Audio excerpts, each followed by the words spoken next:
اعوذ باللہ من الشیطان الرجیم، بسم اللہ الرحمن الرحیم۔ یا ایہا الذین آمنوا انفقوا مما رزقناکم من قبل ان یأتی یوم لا بیع فیہ ولا خلۃ ولا شفاعۃ والکافرون هم الظالمون۔ اللہ لا الہ الا هو الحی القیوم لا تأخذہ سنۃ ولا نوم لہ ما فی السماوات وما فی الارض من ذا الذی یشفع عندہ الا بإذنہ یعلم ما بین ایدیہم وما خلفہم ولا یحیطون بشیء من علمہ الا بما شاء وسع کرسیہ السماوات والارض ولا یؤودہ حفظہما وہو العلی العظیم۔ صدق اللہ العظیم۔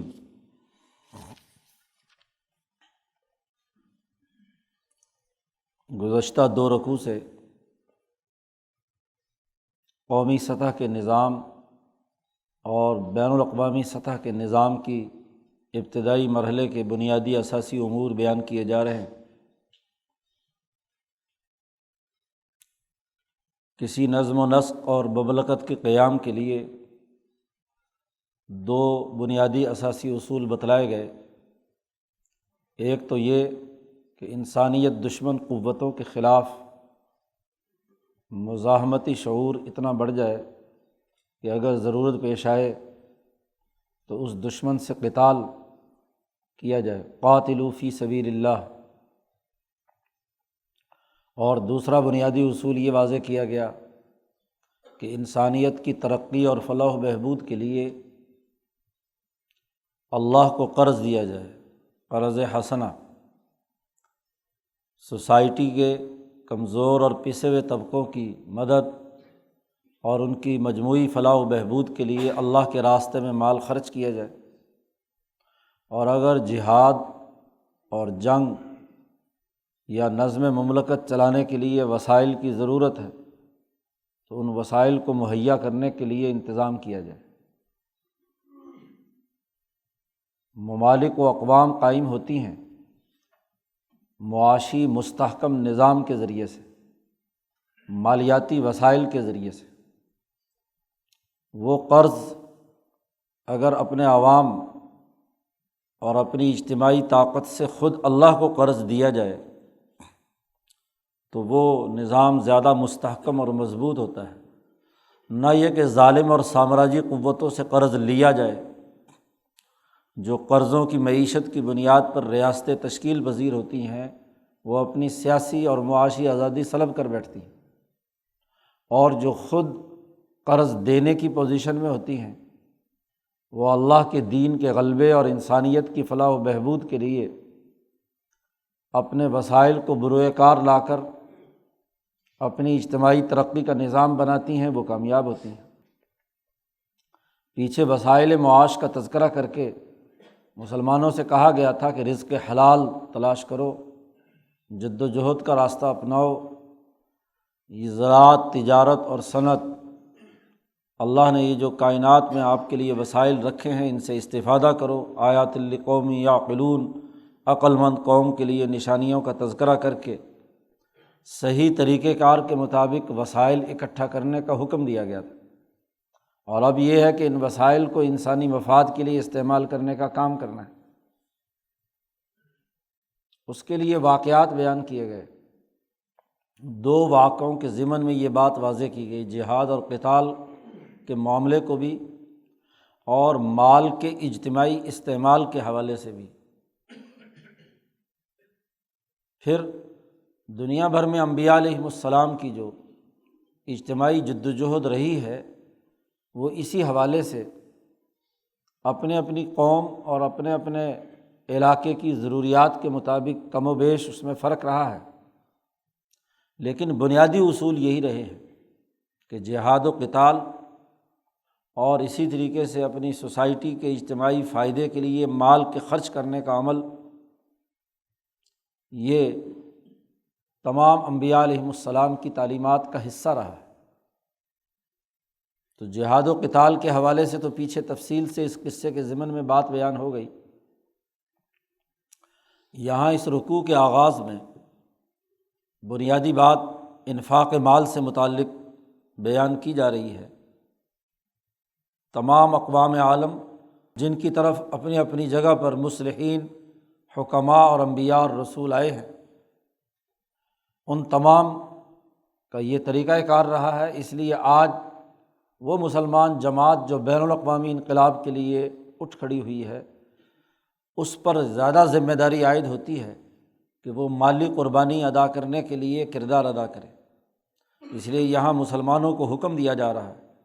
یا ایھا الذین آمنوا، اے ایمان والو، انفقوا مما رزقناکم،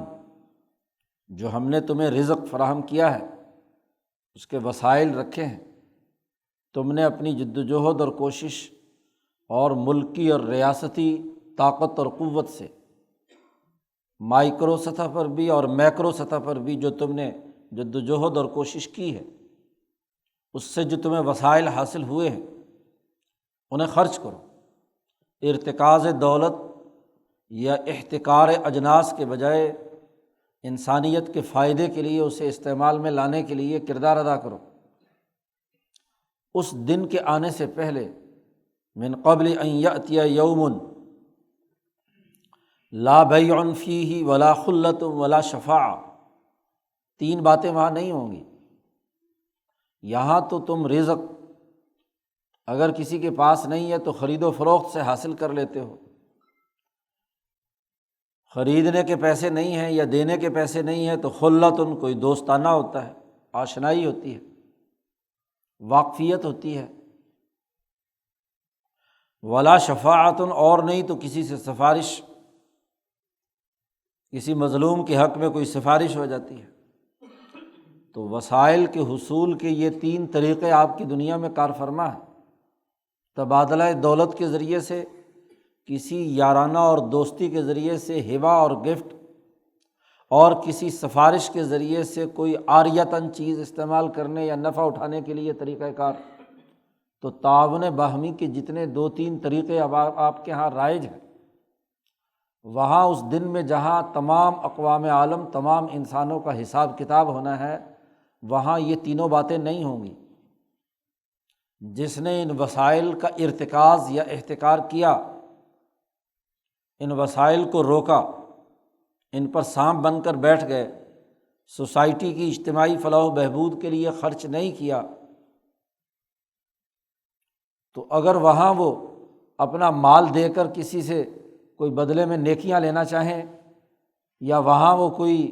کسی یارانے کی بنیاد پر کوئی کام کروانا چاہیں، یا وہاں کسی سفارش کی بنیاد پر کوئی مسئلہ حل کرنا چاہیں، کوئی شفاعت ہو، ایسا کچھ نہیں ہوگا۔ وہاں تو ٹھیک ٹھیک ہر انسان کو اپنے عمل کا، ہر جماعت کو اپنے عمل کا حساب کتاب دینا ہے۔ اور حشر کا میدان وہ ہے جہاں جماعتوں کے حسابات اور احتسابات ہونے ہیں۔ امام شاہ ولی اللہ فرماتے ہیں کہ افراد کے انفرادی گناہوں کے تمام امور کے معاملات وہ تو قبر کے دائرے میں، عالم قبر یا برزخ کے اندر ان کی جزا و سزا پوری ہو چکی ہوگی۔ انفرادی گناہوں اور انفرادی معاملات کا جو تمام حساب و کتاب ہے وہ قبر میں اور برزخ میں ہو جائے گا۔ حشر کے میدان میں جب سب جمع ہوں گے تو وہاں جماعتیں ہوں گی۔ وَامْتَازُوا الْيَوْمَ أَيُّهَا الْمُجْرِمُونَ، قرآن حکیم سورۃ یاسین میں کہتا ہے، اے مجرموں الگ الگ ہو جاؤ، چور الگ ہو جائیں، ڈاکہ والے الگ ہو جائیں، سرمایہ پرست جو احتکار و اقتناص کرنے والے ہیں وہ الگ ہو جائیں، سیاسی ظلم کرنے والے الگ ہو جائیں، وغیرہ وغیرہ۔ مجرموں کی بھی جماعتیں ہوں گی، اور ایسے ہی ان کے مقابلے میں جو اعلیٰ اخلاق، جن پر جس خلق کا غلبہ ہوگا، حدیث پاک میں آتا ہے کہ جنت کے دروازے وہ ان اعمال کی بنیاد پر ہوں گے، کوئی صدقہ خیرات کا ہے، کوئی روزے کا ہے، کوئی نماز کا ہے، کوئی فلاں ہے۔ تو جس میں جس عمل کی خصوصیتیں زیادہ ہوں گی، مجموعی طور پر اس نے سب نیک کام کیے ہیں، تو اسی دروازے سے وہ داخل ہوگا۔ حضرت ابوبکر صدیق رضی اللہ تعالیٰ عنہ کے بارے میں فرمایا کہ یہ سب دروازوں سے بلائے جائیں گے، تو جس سے چاہے مرضی چلے جائیں۔ تو بات یہ ہے کہ وہاں جماعتوں کا اجتماعی عمل ہے، ان کا احتساب ہونا ہے، اور وہاں اجتماعی عمل پورے چوروں ڈاکوؤں کی اور لٹیروں کی اور سرمایہ پرستوں کی، سود خوروں کی، انسان دشمنوں کی جو جماعتیں ہوں گی ان میں کوئی یارانہ نہیں ہوگا، جرم کی شرکت میں وہ مشترک ہوں گے، اور جب مشترک جرم میں ہوں گے تو وہاں خلا کیا ہے، بیع کیا ہے، سفارش کیا ہے، کچھ نہیں ہوگا، کیونکہ وہ کبھی انہوں نے دنیا میں ایسا کوئی دوستانہ انسان دوستی کا کام کیا نہیں، انہوں نے کسی انسان ضرورت مند کے لیے کبھی کسی کی سفارش نہیں کی، انہوں نے جائز طریقے سے خرید و فروخت کا معاملہ بھی کبھی نہیں کیا کسی انسان کے ساتھ یہاں دنیا میں، تو ان کے لیے یہ تمام چیزیں کیوں اور کیسے ہوں گی؟ انہوں نے اگر یہاں بخل کیا، یہاں سانپ بن کر بیٹھے، سرمایہ پرستی میں مبتلا رہے، تو وہ ان کے لیے وہاں کہاں ہوگا؟ تو وہ دن کہ جہاں جماعتوں کا احتساب ہوگا اور وہاں ان میں یہ تین امور نہیں ہوں گے، کیونکہ دنیا میں انہوں نے کبھی یہ تین امور نہیں کیے، تو ایسے مقام، ایسے دن میں سے پہلے ایسی اجتماعیت قائم کرو کہ جس میں صحیح طریقے سے خرید و فروخت کا نظام ہو، پوری سوسائٹی انسان دوستی پر مبنی ہو، اور تمام لوگ کسی مظلوم اور کمزور کے لیے سفارش کریں، اس کی کوئی سفارش کرنے والا نہیں ہوتا، اس کو دھکے دیتے ہیں، ان کے مسئلے حل کرنے کے لیے کوئی کام کرنے والا نہیں ہوتا۔ تو دنیا میں ایسا نظام بناؤ مال کے خرچ کا کہ جس کے ذریعے سے یہ تینوں پہلو سوسائٹی کے اندر آ جائیں، انفاق مال اسی تناظر میں ہو۔ والکافرون هم الظالمون، اور جو کافر ہیں وہی ظالم ہیں، جو سچائی کا انکار کر رہے ہیں، انسان دوستی کا انکار کر رہے ہیں، انسانی حقوق کی ادائیگی کے منکر ہیں، اللہ کے حقوق کی ادائیگی کے منکر ہیں، یہی ظالم ہے۔ ان سے بڑا ظالم کون ہوگا؟ ان الشرک لظلم عظیم، اللہ کے ساتھ کسی کو شریک ٹھہرانا بڑا ظلم ہے، اور پھر انسانوں کے ساتھ ظلم کرنا بڑا ظلم ہے۔ تو یہ جو ظلم کرنے والے لوگ ہیں یہ دراصل سوچ اور فکر کے اعتبار سے یہ اللہ کے بھی منکر ہیں اور انسانی حقوق کے بھی منکر ہیں۔ تو یہ ظالم لوگ ہیں جو صحیح اور درست طریقے سے خرید و فروخت کا نظام نہ بنائیں، جو آپس میں محبت اور اتفاق اور انسان دوستی کی بنیاد پر مال خرچ نہ کریں، جو لوگ انسانی مسائل کے حل کرنے کے لیے ایک دوسرے پر اپنی صلاحیت اور استعداد کو استعمال میں نہ لائیں۔ سفارش دو طرح سے ہوتی ہے، آپ کی حیثیت اور آپ کے اثرات ہیں کسی دوسرے پر، تو اپنے اثر و رسوخ کو استعمال کر کے کسی مظلوم کا مسئلہ حل کرنا، یا کسی وسائل اور اس کے ذریعے سے مسئلہ حل کروانا مال دے کر۔ تو جو بھی طریقہ کار ہے انسانیت کی فلاح و بہبود کا، اس کے جو لوگ منکر ہیں ہم الظالمون، وہی لوگ ظالم ہیں۔ تو چونکہ بین الاقوامی نظام قائم کرنے کے لیے زیادہ سے زیادہ مال کی ضرورت ہے، اس لیے سب سے پہلے مال کے خرچ کرنے کا حکم دیا ہے۔ اور پھر نہ صرف اس آیت میں یہ بنیادی بات بیان کی گئی، بلکہ اگلے 2-3 رکوع، اگلے ایک رکوع کے بعد اگلے رکوعات میں 2-3 رکوعوں میں مال کے خرچ کرنے کے احکامات بڑی تفصیل کے ساتھ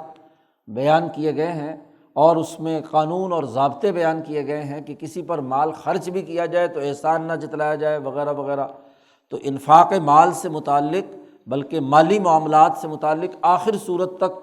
بنیادی امور واضح کیے گئے، سود کی ممانعت کی گئی، ہاں جی، اگر لین دین ادھار ہو رہا ہے تو اس کے لیے تحریرات لکھنے، وثیقے لکھنے کا حکم دیا گیا۔ تو مالیاتی نظم و نسق ہی دراصل کسی جماعت کی ترقی اور کامیابی کا ذریعہ بنتا ہے۔ اگر مالی وسائل کے اندر غبن ہے، وہاں خرابی ہے، بددیانتی ہے، یا وہاں اس کے لیے مالی قربانی دینے کے لیے لوگ تیار نہیں ہیں، تو وہ جماعت بین الاقوامی انقلاب کیا برپا کرے گی؟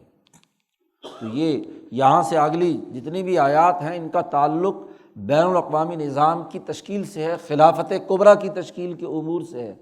ممالک جب اپنی اپنی جگہ پر وجود میں آ جاتے ہیں اور ان کے ہاں دولت جمع ہوتی ہے، اقتدار اور اتھارٹی جمع ہوتی ہے، حکمرانی قائم ہو جاتی ہے، تو پھر قوموں کے درمیان بخل شروع ہوتا ہے۔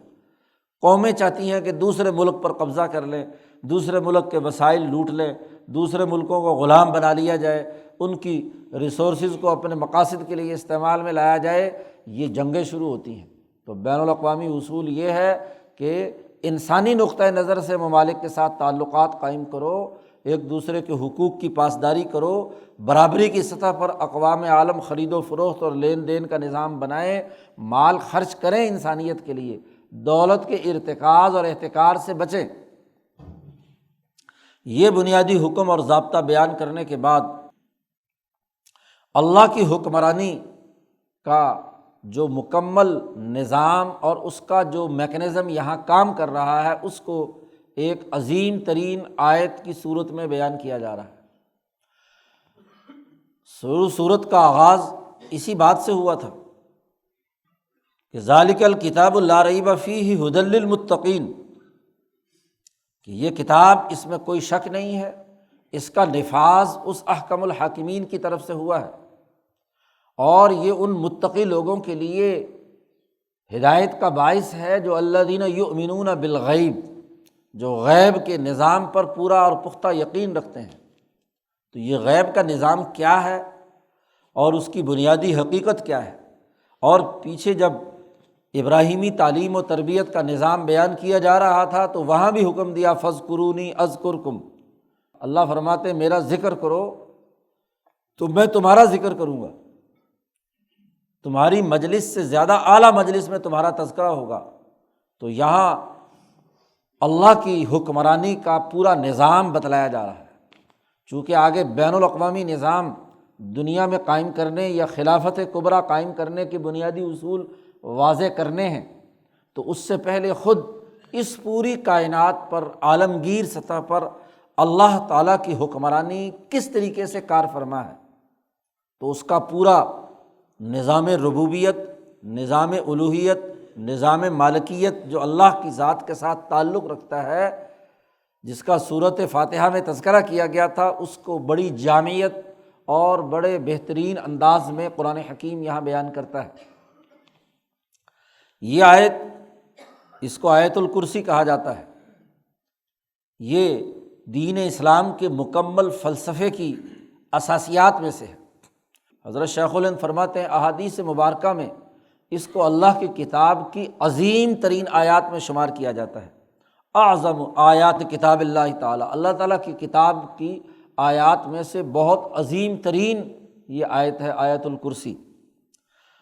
اور اس میں جو بنیادی امور بیان کیے گئے ہیں وہ علم التوحید والصفات ہے۔ امام شاہ ولی اللہ دہلوی نے جو علوم خمسہ بیان کیے ہیں قرآن حکیم میں،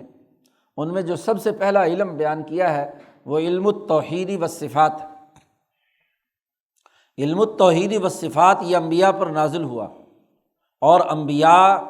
پر اس کی حقیقت واضح کی گئی۔ آدم علیہ السلام سے لے کر حضرت محمد مصطفیٰ صلی اللہ علیہ وسلم تک اللہ تبارک و تعالیٰ نے انسانی سطح کے مطابق علم التوحید والصفات کا تعارف کرایا ہے۔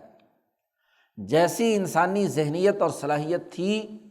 اللہ سے جوڑنے کے لیے، انبیاء علیہم السلام کو اس کے مطابق اپنا تعارف کرایا۔ اور اسی تناظر میں ملائے اعلیٰ جو دراصل اس پوری کائنات کے نظام کے چلانے کا سیکریٹریٹ ہے اللہ کا، جہاں بڑے بڑے اولو العزم فرشتے اس کائنات کے نظم و نسق کو چلا رہے ہیں، آدم سے لے کر حضور اقدس صلی اللہ علیہ وسلم تک انسانی مسائل کے حل کرنے کے لیے وہاں سے فیصلے ہوتے ہیں، جس کی تفصیلات شاہ صاحب نے حجت اللہ میں بیان کی ہیں۔ تو انسان جو اولو العزم انسان دنیا میں کام کرتے رہے، آدم علیہ السلام ہے، نوح علیہ السلام ہے، ابراہیم علیہ السلام ہے، دیگر انبیاء جو آتے رہے، وہ جیسے دنیا میں ان کا کام مکمل ہوتا ہے انسانیت کی فلاح و بہبود کا، تو یہاں سے نکل کر وہ اس ملائے اعلیٰ کا حصہ بنتے ہیں۔ تو اس لیے اس کا جو رنگ ہے اپنے اپنے دور کے مطابق زیادہ وسیع اور پھیلتا چلا جا رہا ہے۔ اب جب تمام اقوام عالم کے مصلحین، حکماء اور سچے اولیاء اللہ اور انبیاء، وہ وہاں ان کا اجتماع ہوا تو اس کی اجتماع کی وسعت پھیلتی چلی گئی۔ قرآن حکیم کے نزول کے وقت اس مالا اعلیٰ کی اجتماعیت میں اقوام عالم کی پوری نمائندگی موجود۔ اب وہاں اس وقت جو نوعیت، اس اجماع المالا الاعلیٰ میں جو قرآن حکیم نازل ہوا اور اس کے ذریعے سے وہ اجماع نبی اکرم صلی اللہ علیہ وسلم پر آیا، اس تناظر میں جو علم التوحید والصفات کی نوعیت بنتی تھی وہ اس آیت مبارکہ میں بیان کی گئی۔ اس لیے دیگر کتابوں میں، تورات، زبور، انجیل میں علم التوحید والصفات کو اتنی وسعت اور اس طرح انداز میں بیان نہیں کیا گیا، اس لیے اس کو قرآن حکیم کی اس آیت کو اعظم آیات اللہ کہا جاتا ہے کہ ایسی عظیم ترین آیت پہلے کبھی نازل نہیں ہوئی۔ اس نے اتنی وسعت کے ساتھ اللہ کی حکمرانی کے پورے نظام کو واضح کیا ہو۔ اس علم التوحید والصفات کو واضح کرنے کے لیے، اللہ کی حکمرانی کو بیان کرنے کے لیے قرآن حکیم نے بہت جامع اسلوب اس آیت مبارکہ میں اختیار کیا ہے۔ اللہ لا الہ الا ہو، سب سے پہلے تو ذات باری تعالیٰ کا تعارف کرایا گیا۔ ذات باری تعالیٰ کی حقیقت کا ادراک اس دنیا میں کوئی انسان نہیں کر سکتا۔ لا تدرک الابصار وہو یدرک الابصار وہو اللطیف الخبیر۔ دائرہ احاطہ انسانیت سے ماوراء وہ ذات ہے، اس کے لیے جو سب سے اہم ترین ہم تعارف کے لیے لفظ استعمال کر سکتے ہیں، اس کے لیے قرآن حکیم نے جو تعبیر اختیار کی ہے وہ اللہ کا اسم ہے۔ اس لیے پہلی ہی نازل شدہ صورت میں کہا گیا تھا اقرأ بسم ربک، اپنے رب کا نام پڑھ۔ تو وہ جو نام ہے، اسم ہے، جو اس معنون اور مسمى اور ذات کا تعارف کرا رہا ہے، ہمارے دائرے میں صرف اور صرف یہ ہے کہ اس ذات کی حکمرانی، جس کی حکمرانی اس کائنات پر قائم ہے، اس کے اسم کا تعارف ہمارے سامنے آ جائے۔ اس پوری کائنات، زمین و آسمان، جتنی بھی مخلوقات اس دورے میں ہیں، دورہ اخیرہ میں ہیں، اس دورے میں جتنی بھی مخلوقات ہیں، ان تمام کا مرکز ذات بحق، وہ تجلی اعظم ہے جو ذات سے پھوٹ کر اس تمام مخلوقات کے اس عرش پر پڑ رہی ہے، اور وہ اللہ کا وہ اسم ہے، اسماء الحسنہ میں سے وہ اسم ہے جو اسم ذات ہے۔ تو اسم ذات کا تعارف کرایا گیا، اور اصول فقہ میں اس کی تعریف کی گئی کہ وہ اسم ذات اللہ ایسا اسم ہے کہ جو مستجمع لجمیع صفات الکمال، جتنی بھی کمالات کی جتنے بھی خصوصیات اور صفات ہیں وہ تمام کی تمام اس میں جمع ہے۔ باقی 99 نام جو دراصل اللہ کے کمالات الہیہ کو اس دنیا کے اندر ظاہر کر رہے ہیں، رزاق ہے، قوی ہے، متین ہے، عظیم ہے، علی ہے، کبیر ہے، وغیرہ وغیرہ جو نام ہیں، یہ سب وہ کمالات ہیں جن کمالات کے زیر اثر اس کائنات کا پورا نظام چل رہا ہے۔ تو یہ تمام کے تمام جس تجلی اعظم میں، جس اسم ذات کے اندر تمام کی تمام یہ اسماء الہیہ مندمج ہیں یا المستجمع ہیں، وہ اسم ذات ہے، اور اس اسم ذات کا، اس تجلی اعظم کا تعارف کرایا کہ لا الہ الا ہوا۔ اس حیثیت کا کوئی دنیا میں کوئی مخلوق، کوئی خدا نہیں ہے، کوئی پتھر، کوئی بت، کوئی سورج، کوئی چاند، کوئی ستارہ، کوئی اور چیز نہیں۔ اس پوری کائنات میں ایک ہی تجلی اعظم کا نور جاری ہے، اللہ نور السماوات والارض، دوسری جگہ پر اس کا تعارف کرایا گیا۔ تو کائنات کا ذرہ ذرہ اس نور سے منور ہے جو اسم ذات یعنی اللہ کہلاتا ہے۔ اللہ جو جذب و کشش پر دلالت کرتا ہے، تو کائنات کی تمام ذرات، تمام چیزیں اسی کی طرف کشش رکھتی ہیں، جیسے مقناطیس کی طرف لوہا کشش رکھتا ہے۔ تو الہ کا معنی جذب، کھینچنا اپنی طرف، محبت۔ تو محبت اور عشق کا وہ جذبہ جو کائنات کی ہر مخلوق کو اس ذات کے ساتھ جوڑے ہوئے ہے، ایک عالمگیر سسٹم میں اس ذات کا سب سے پہلے تعارف کرایا، اس تجلی اعظم یا اسم ذات کا یا اسم اعظم کا تعارف کرایا۔ ذات کی حقیقت کا ادراک ہم نہیں کر سکتے، وہ تو وراء الورا ہے، احاطہ دماغ انسانیت سے باہر ہے، حیطہ عقل سے ماورا ہے۔ اس کے لیے تو بنیادی طور پر جو اسم ذات ہے اس کا تعارف کرایا سب سے پہلے۔ پھر اس اسم ذات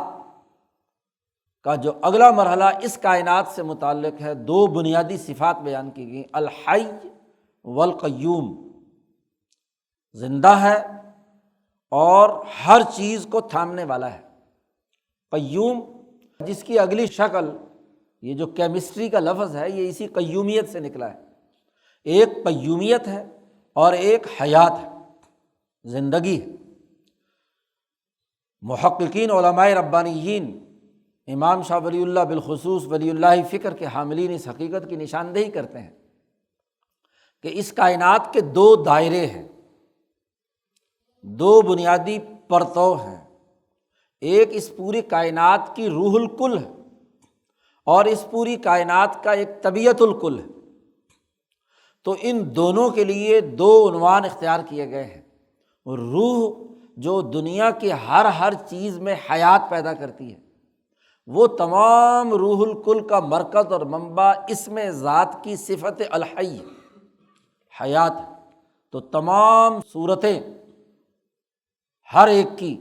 اور ان کی اس روح کی وہ شکل و صورت اور روح کی وہ توانائی جو حیات پیدا کر رہی ہے کسی بھی چیز میں، جس سطح کی وہ چیز ہے اسی درجے کی اس کے اندر ایک حیات ہے۔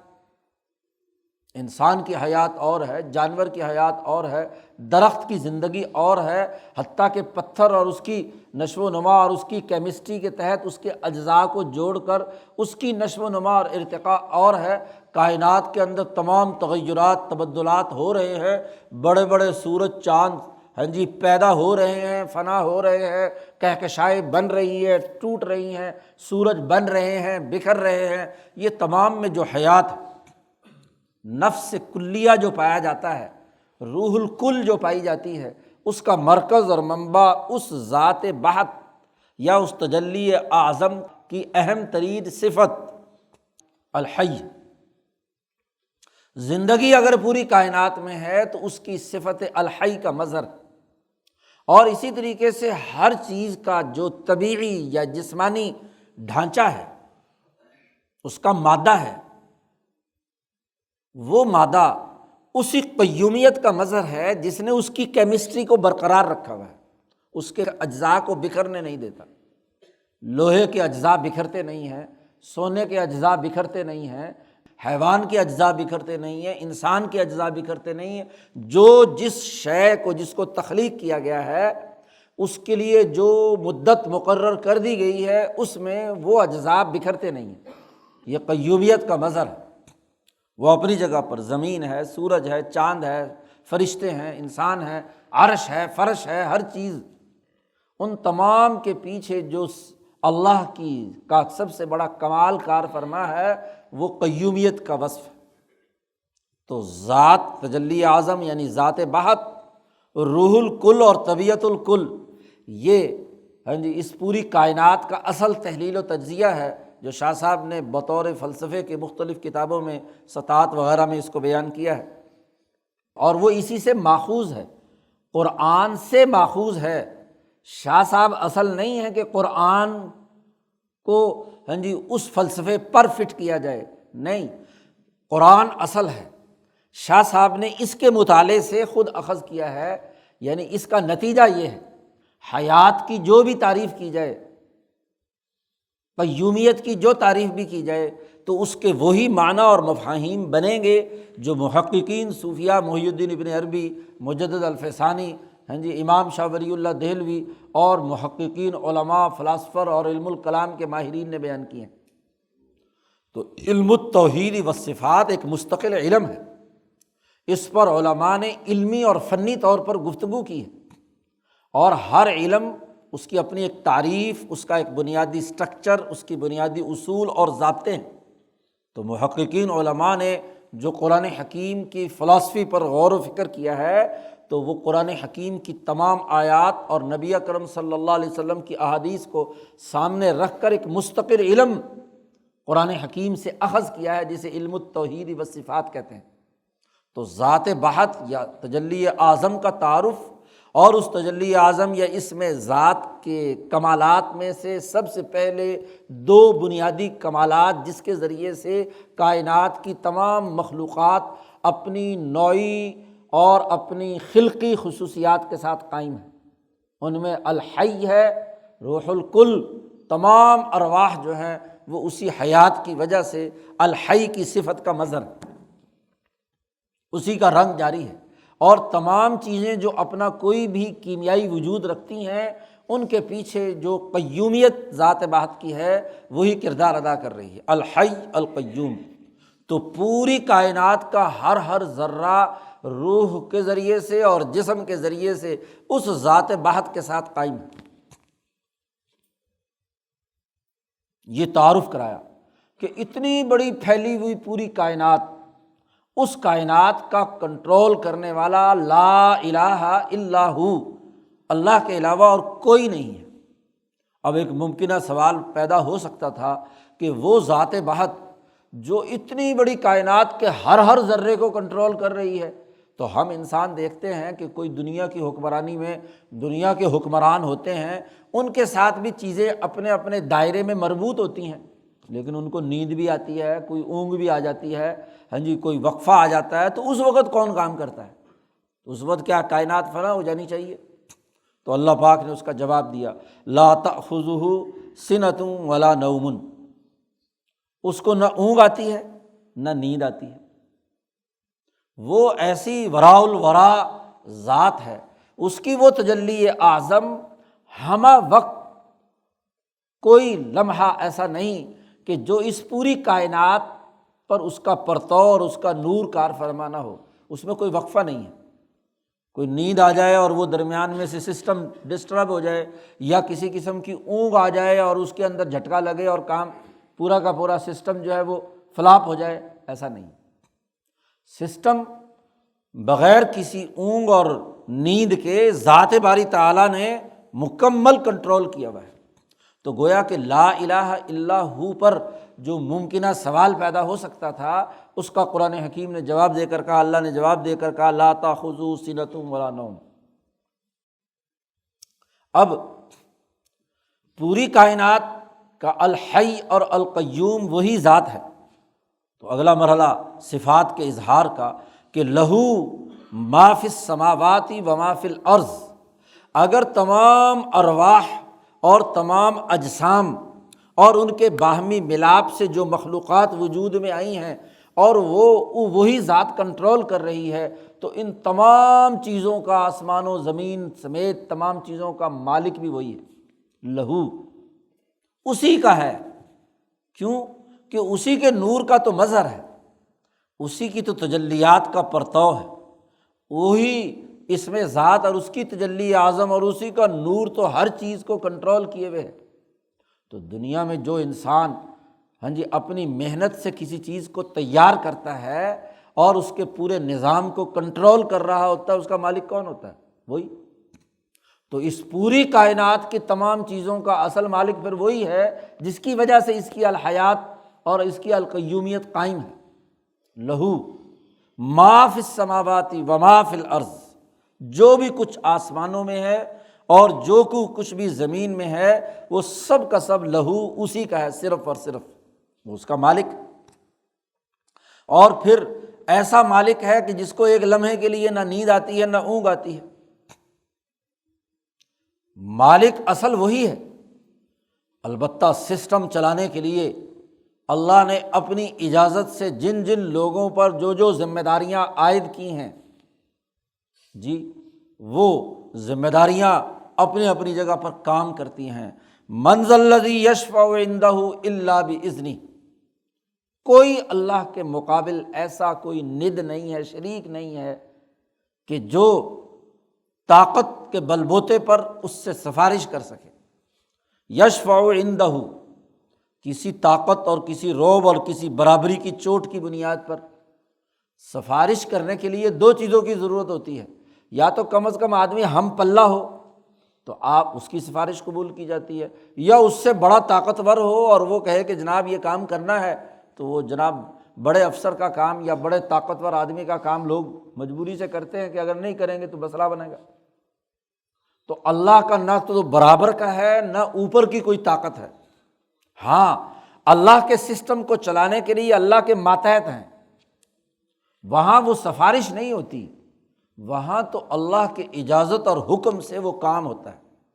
اللہ ہی حکم جاری کرتا ہے۔ مدبر السماوات والارض وہی ہے، یدبر الامر من السماء الی الارض، وہ اسی کی خصوصیت ہے۔ اور وہ بے اذنہ ہی کا ترجمہ حضرت سندھی رحمۃ اللہ علیہ فرماتے ہیں کہ حضیرت القدس اور ملائے اعلیٰ میں وہ کام کرنے والے فرشتے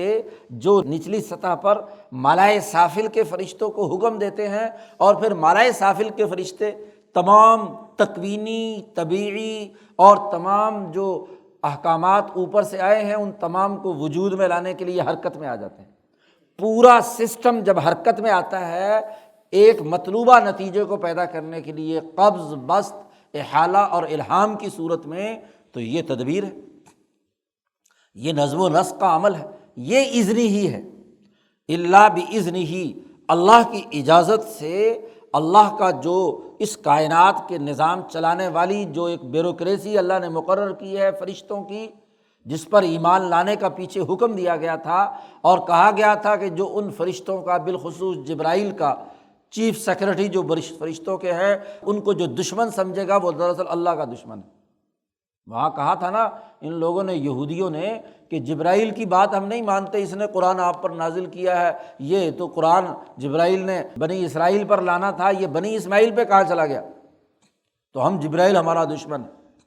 یہ پہلے بھی یوں کرتا رہا جبرائیل، تو اس لیے ہم اس کی دشمنی کرتے ہیں۔ تو وہاں قرآن نے واضح طور پر پیچھے یہ حقیقت بیان کی تھی کہ جو جبرائیل کا دشمن ہے وہ اللہ کا دشمن،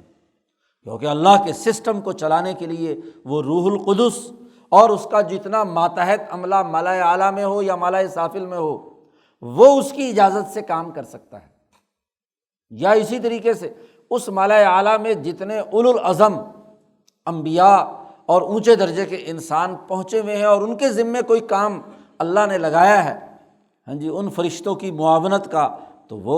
وہ بھی اللہ کی اجازت سے ہوگا۔ گویا کہ پوری کائنات ایک سسٹم کے تحت چل رہی ہے، اور اس سسٹم کے تحت ہی تمام کام ہونے ہیں۔ اس سسٹم کو ڈسٹرب کر کے اس کے مقابلے پہ کوئی شریک یا کوئی ند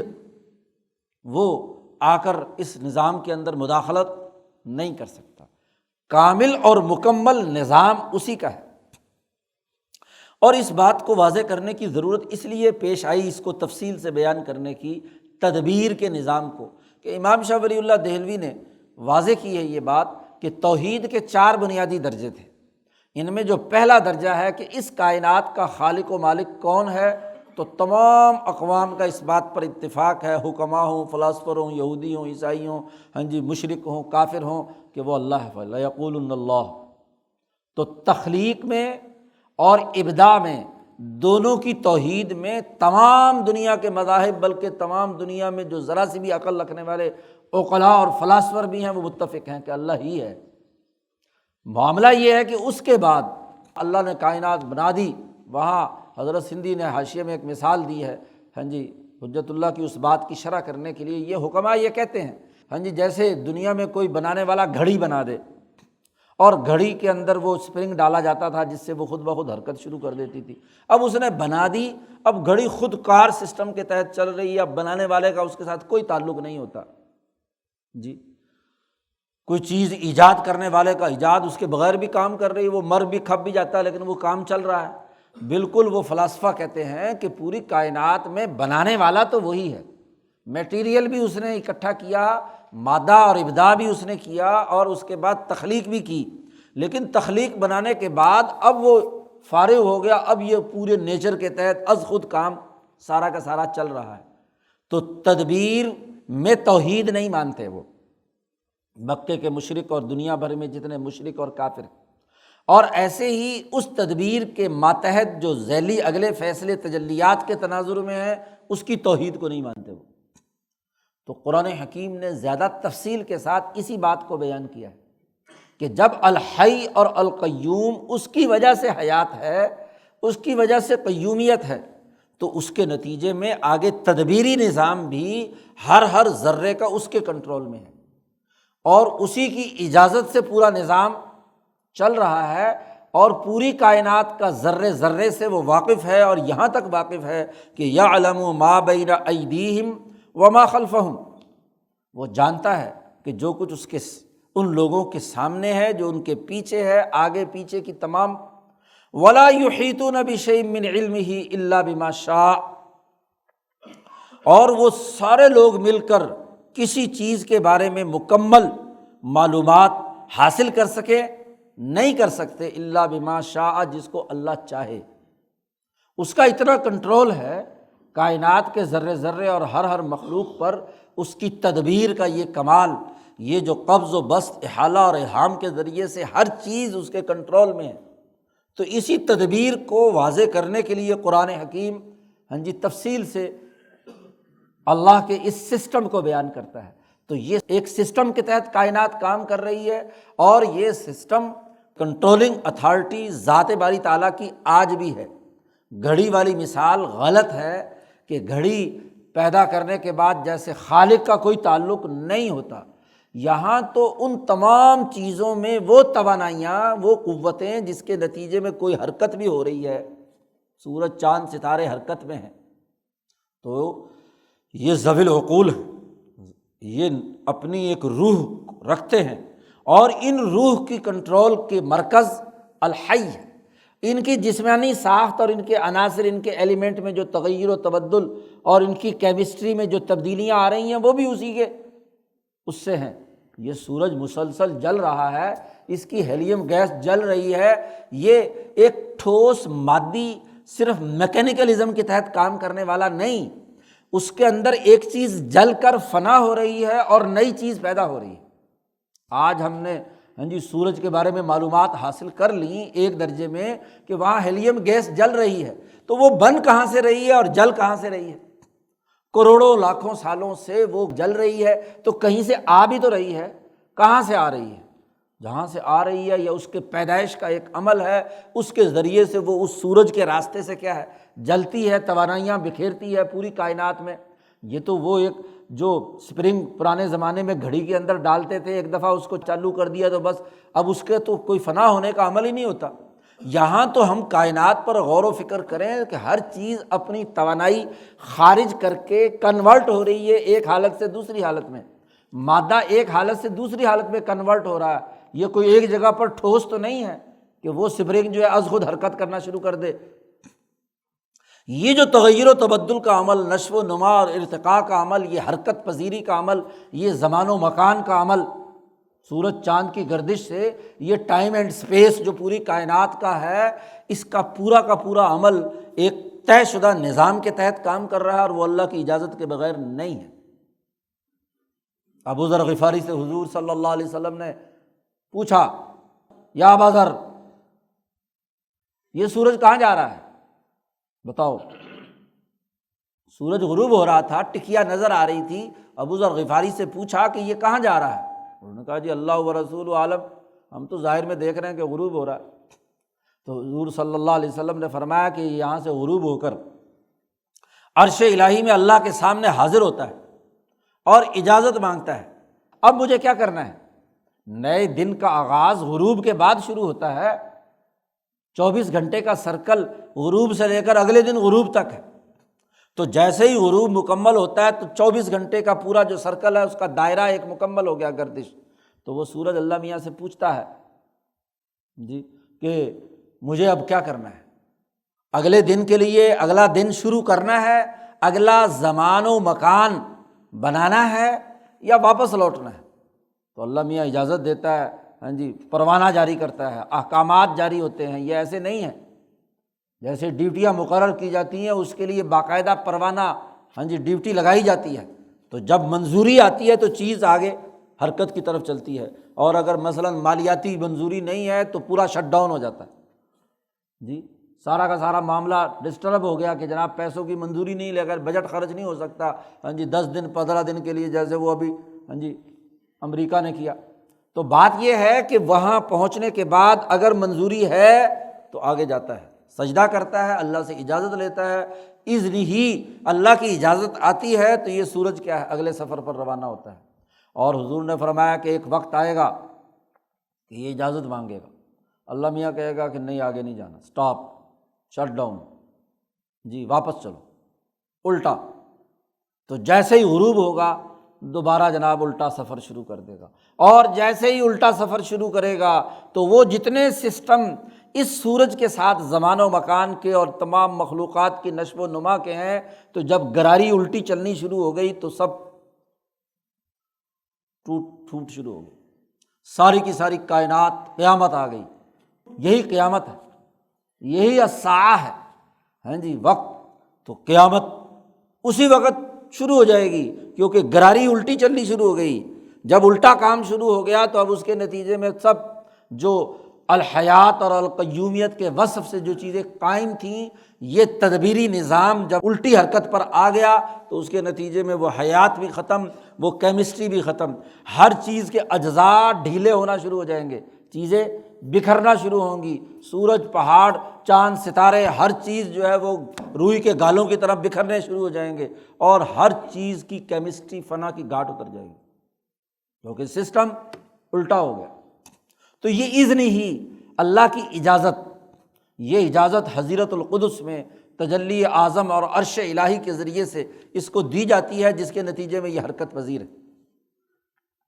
یعلم ما بین ایدیہم وما خلفہم، وہ جانتا ہے جو ان کے آگے اور جو کچھ ان کے پیچھے ہے۔ ولا یحیطون بشیء من علمہ الا بما شاء، جس کو چاہے وہ جتنا علم کی ضرورت ہے اتنا علم دیتا ہے۔ علم اس کا اتنا وسیع و عزیز ہے، سمندر علم ہے،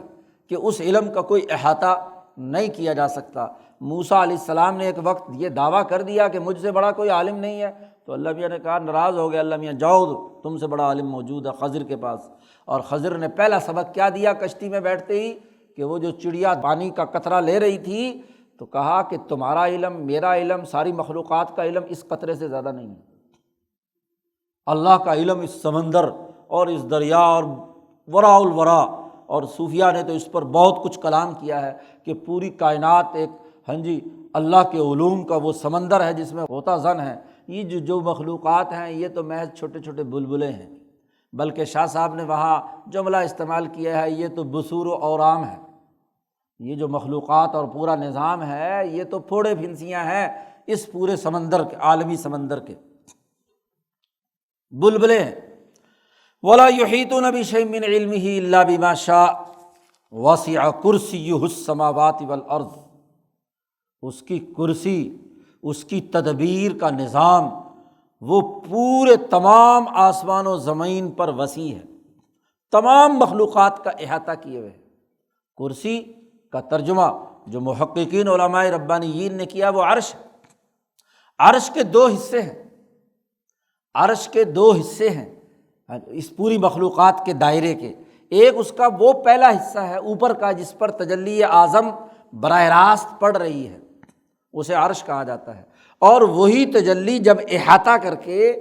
پوری مخلوقات کے تمام اطراف کو آگے پیچھے اوپر نیچے پورے کرۂ ارض، کرۂ کائنات کا احاطہ کیے ہوئے ہے، تو جو نچلے والا حصہ ہے اس کو کرسی کہا جاتا ہے۔ تو ایک ہی چیز ہے، عرش ہو یا کرسی ہو ایک ہی لفظ ہے۔ اس پورے عرش نے پورے تمام چیزوں کا احاطہ کیا ہوا ہے، ہر ذرہ اس کے کنٹرول میں ہے۔ تو تدبیر کے تناظر میں چونکہ یہ بات ہو رہی ہے تو تدبیر جو ہے وہ اس کے عرش اور کرسی کے زیر اثر ہے، تمام چیزیں اس کے کنٹرول میں ہیں، تمام نظم و نسق اسی کے اختیار میں۔ اب اتنا بڑا آسمان اور اتنی بڑی زمین اور اس تمام کی کرسی، اس کا اقتدار، کرسی اقتدار کے معنی میں استعمال ہوتا ہے، جس کی کرسی مضبوط ہوتی ہے وہی کیا ہے اپنا اقتدار مضبوط ہوتا ہے۔ تو اگر اللہ کی کرسی تمام آسمان و زمین، تمام سورج اور کہکشاؤں اور تمام چیزوں کا کنٹرول اسی کے پاس ہے، تو یہ تو کوئی زیادہ بہت بھزری چیزیں ہیں، کوئی اللہ میاں شاید کوئی تھکاوٹ آ جاتی ہو۔ حکمران بھی تو اپنی کرسی پر بیٹھ کر کنٹرول کرتے کرتے تھک جاتے ہیں، دنیا کی حکمرانی کا جو تصور دماغ میں ہے۔ تو اللہ میاں نے کہا نہیں، ولا یعودہ حفظہما، اللہ کے لیے یہ کوئی بھاری کام نہیں ہے کہ وہ آسمان و زمین کی حفاظت اس کو تھکا دے، کوئی گراں گزرے اس پر، اس کے لیے تو یہ بہت معمولی سا کام ہے۔ اللہ کی تجلیات کا جن کا احاطہ نہیں کر سکتا، ان تجلیات میں سے ایک نور کی کرن، ایک تجلی اس پورے آسمان و زمین کے تمام تر مخلوقات کو کنٹرول کیے ہوئے ہے، اور اللہ کی بے شمار تجلیات اور اللہ کی بے شمار آفتاب حقیقت سے پھوٹنے والے کمالات ہیں، ان کا اظہار اس کائنات سے ماورا کیا کیا کہاں کہاں ہو رہا ہے وہ اللہ جانے اور اللہ کی صفات جانے۔ ہماری اس کائنات میں تو اللہ کی ایک تجلی پڑ رہی ہے، اور اس تجلی کے لیے اتنی بڑی، جتنا بڑا بھی وہ یہ آسمان و زمین ہو، اس کے لیے کوئی بھاری نہیں ہے۔ ولا یؤودہ حفظہما، کیوں؟ وہو العلی العظیم، وہ سب سے برتر ہے اور سب سے عظیم تر ہے۔ وہ جو تجلی اور اللہ کی جو ذات اور اللہ کا جو نور السماوات والارض ہے، وہ اتنا علی، اتنا طاقتور، اتنا برتر، اتنا عظیم ہے کہ اس کو یہ تھکانے کا عمل نہیں ہو سکتا۔ یہ تھکانے کی کوئی چیز اس حوالے سے اس کے اوپر نہیں ہو سکتی، اس کا تصور کرنا بھی فضول اور لغو ہے۔ اپنے حکمرانوں کو یا اپنے نظام کو اس پر مت قیاس کرو، اس کا اس دائرے سے کوئی تعلق نہیں ہے۔ وہ دائرہ تو اتنا وسیع ہے کہ نہ اس کو تھکن ہے، نہ اس کو نیند ہے، نہ اس کو اونگ ہے، وہ پوری کائنات کے اس نظام کو کنٹرول کیے ہوئے ہے، اس کو سنبھالے ہوئے ہے، اس کا نظم و نسق چلا رہا ہے۔ اس لیے اس اللہ کو مانو، اس کا ذکر کرو، اور ذکر کرنے کا مطلب یہ جتنی بھی پیچھے تعلیمات بیان کی ہیں، فاذکرونی اذکر سے لے کر قاتلوا فی سبیل اللہ یا انفقوا مما رزقناکم، یہ تمام تعلیمات اس کائنات کے عالمگیر چلانے والی ذات نے تمہیں دیا ہے۔ اور جب تم اللہ کا ذکر کرو گے جو الہکم الہ واحد ہے، تو دراصل اس تناظر میں کرو کہ اس کا اس کائنات پر یہ جو نظام جاری ہے، اس کی معرفت اور اس کا ادراک تمہیں حاصل ہو جائے۔ صرف حلق سے اوپر زبان سے اسم ذات کا ورد کافی نہیں، بلکہ اس کو دل پر اتنی چوٹ لگاؤ، اور انسان میں یہ صلاحیت ہے کہ اس کے اندر جو نقطہ نورانی موجود ہے، اس پر جب ضرب لگاتا ہے اسم ذات کی، تو اس کا یہ نور احسن تقویم کی شکل میں جو موجود ہے، یہ کائنات کے اس پورے تدبیری نظام کا فہم اور شعور حاصل کر سکتا ہے، معرفت خداوندی حاصل کر سکتا ہے۔ جس کو معرفت صوفیہ نے کہا ہے، وہ دراصل اپنے اس نقطہ نورانی سے جو حقیقت فردانیت و نقطۃ نورانیت کی شکل میں تمہاری روح ہے، اور تمہارے قلب جو تمہاری کیمسٹری کو کنٹرول کیے ہوئے ہے، جب تم اللہ کا کثرت سے ذکر کرو گے تو اس کے الحی اور القیوم کے راستے سے سلوک طے کر کے وہاں تک پہنچو گے، تو اس پوری روح الکل کا اس کائنات کے اندر پھیلاؤ کو سمجھ سکو گے۔ تو جب یؤمنون بالغیب، جب وہ ایمان بالغیب کی کیفیت اپنے اندر پیدا کرتا ہے، اس تجلی سے ربط پیدا کرتا ہے، تو اس ربط کے نتیجے میں تقویٰ متقین کی جماعت تیار ہوتی ہے، اور یہ اللہ کا ڈر اس کے اندر ان تمام اعمال کو قائم کرنے کے لیے بے پناہ جذبہ پیدا کر دیتا ہے کہ وہ کسی اور سے ڈرے بغیر، کسی سے مروب ہوئے بغیر، پورے عزم و ارادے کے ساتھ اس دنیا کے نظام کو چلانے کے لیے جو احکامات تمہارے لیے پیچھے بیان کیے گئے ہیں، نماز، روزہ، حج، جہاد، قتال، سیاست، حکمرانی، نہ ملکی نظم و نسق اور انفاق مال سے متعلق، وہ سب کے سب درست ہوں گے۔ تو اس آیت الکرسی نے پوری فلسفی بیان کر دی۔ اسی آیت الکرسی ہی کی تشریح ہے شاہ صاحب کی تمام فلسفیانہ بحثیں۔ انہوں نے فلاسفہ کی جتنی خرابیاں تھیں ان کا بھی رد کر کے اس آیت کے تناظر میں اسے واضح کیا، اور جو کچھ مجذوب اور فضول قسم کے جو لوگ تھے، انہوں نے جو ذات باری تعالیٰ کی تنزیہ یا اللہ تعالیٰ کے تشبیہ کے تناظر میں کچھ لایعنی باتیں کی ہوئی تھیں، ان کو صاف کر دیا۔ اسی طریقے سے متکلمین کی جو محض حلق سے اوپر کلامانہ مباحث خود ساختہ تصورات کے مطابق تھیں، ان کو بھی رد کر دیا اس آیت کے مطابق مکمل فلسفہ متعین کر کے۔ تو جو ذات باری تعالیٰ کی اس کائنات پر اس عالمگیر حکمرانی کا صحیح ادراک اور معرفت حاصل کر لے، تو اسی جماعت کے لوگ ہی دراصل اب بین الاقوامی نظام قائم کرنے کی اہلیت اور صلاحیت کے حامل ہوں گے۔ اب وہ اللہ کے سپاہی بن کر، اس کے لشکری بن کر، اس ذات کے اعلی کار بن کر، جارحہ الہیہ بن کر وہ دنیا میں کام کرنے کے لیے میدان عمل میں ہوں گے۔ جب ان کی روح میں، ان کے دل و دماغ میں، ان کی قوہ ارادیہ، عقلیہ، طبعیہ، ہاں جی، جسمانیہ، تمام قوتوں میں یہ حقیقت رچ بس جائے گی کہ اس کائنات کا احکم الحاکمین ایک سسٹم کے تحت پوری کائنات کا نظام چلائے ہوئے ہے، تو ضرور وہ انسانی دائرے کے اندر انسانوں کے لیے ایک بین الاقوامی نظام قائم کرنے کی اہلیت اور صلاحیت حاصل کر لے گا۔ یہی تربیت ہے۔ تو یہ تربیت دراصل اس آیت الکرسی کے تناظر میں ہے۔ اب آیت الکرسی کی یہ عظمت دیکھ کر لوگ اس آیت الکرسی کا ورد تو کرتے ہیں،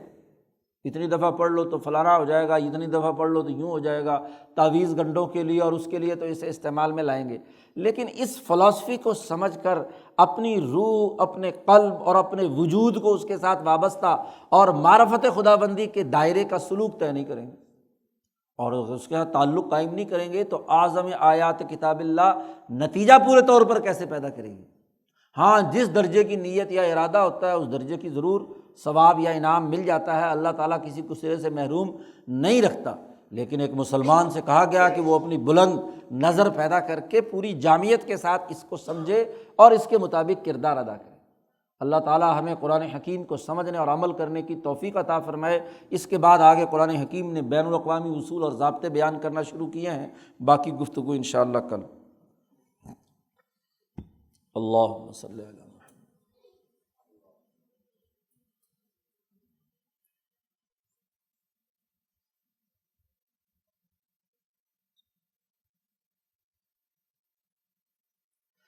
اجمعین برحمتک۔